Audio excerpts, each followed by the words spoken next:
Hello mga sir, samahan nyo pala kami ngayong araw mga sir sa napakainit na journey namin sa pagtitinda. At pagka-uwi ko nga pala mga sir, may pang-ulam na nga kami. So dinisplay ko na pala itong mga isda namin dito sa timba namin. Marami nga pala ang tinda namin ngayong isda mga sir. May bangus tilapia, alumahan, tulingan at salay. At kung napapansin nyo nga mga sir, ay kalbo na naman si Sir Bon. Ganun kasi sa criminology mga sir, kailangan mong sumunod sa mga patakaran nila. Pero sa akin naman ay ayos nga lang yan, wala namang mawala kung susundin natin. Basta nga ako ay focus lang sa gulat sa pag-aaral ko. Yun mga sir, good morning. So ito, marami tayong sugar kiat. Isang crates yan. Ganda. Ganda. So may isang tray pala kami na sugar cat. Sana nga maubos to ngayong araw mga sir. Panigurado nga pag naubos to ay malaki-laking kikitain namin ngayong araw. Siyempre hindi nga mawawala yung mga gulay namin at ricado. Kasi itong mga gulay namin ay partner nga sa mga manok baboy namin at isda. Kaya dapat hindi mawawala yung mga gulay dito sa pagtitinda namin. At pagkatapos nga dito mag-display ng mga paninda namin, eto nga paalis na kami para makarami at para maaga makapunta doon sa ruta namin.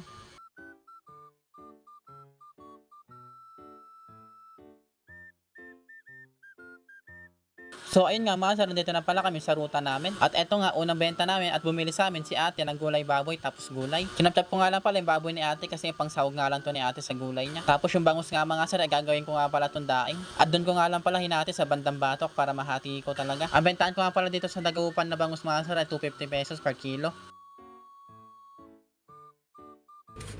1759. Dito naman si nanay kumuha sa amin ng isda, baboy at mga gulay. 545 na yun.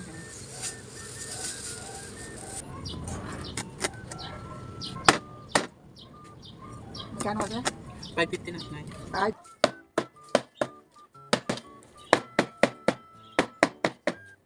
Pa-check na lang ako kung na-receive mo na. Papa. At grabe nga mga sir, wala pang alas 8 ay sobrang init na nga dito sa pinaglalakwan namin. Sobrang sakit nga sa balat mga sir kapag nabibilad nga. Pero para sa akin nga mga sir, ay baliwala nga yan. Kailangan ko kasi mag-work mga sir, lalo na maraming bayarin sa school at mga pangailangan sa bahay namin. Kaya ito nga mga sir, baliwala sa akin yung pagod at hirap kasi maraming umaasa sa akin. Ako naman kasi focus lang sa goal at sa pangarap ko mga sir. Kaya kahit anumang pagsubok na bigay sa akin ni Lord ay kakayanin ko nga. Para sa pinapangarap na inaasam at para makatulong sa pamilya. So dito na pala tayo mga sir, nagpaiwangat pala sa akin yung suki ko dito na isang pirasong bangus. At syempre nga nilinisan ko na rin tong isda para huhugasan na nga lang po. Grabe, init na. Alas 8 pa na. Ay.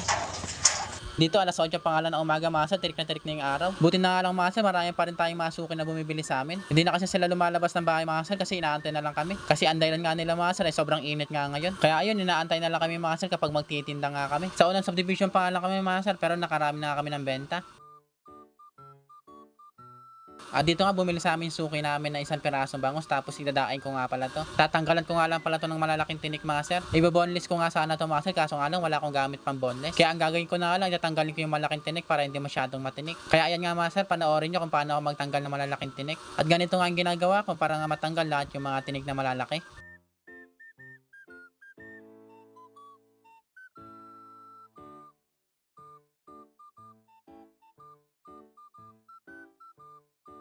So ayan, nandito na pala kami sa pangatong subdivision at grabe, sobrang init na nga dito. Kaya naka-jacket na pala ako dito mga sir kasi sobrang init na sa balat. At dito nga naglinis nga lang ako ng 2 pirasong tilapia kasi bumili sa amin suki namin. Konti na lang pala yung sugar cat namin dito tapos yung suki namin kumuha na 1 kilo tapos tulingan. At nilinis ako na rin pala to at tinati ko na itong tulingan ni ate para hindi na siya maghiwa. Pauwi na rin pala kami dito mga sir kasi tanghali na nga rin. Sige na guys. Uwian na mga sir. Dahil sobrang init na. Yan, tanghali na rin. Grabe. Shit. Okay guys. Hindi na kami master.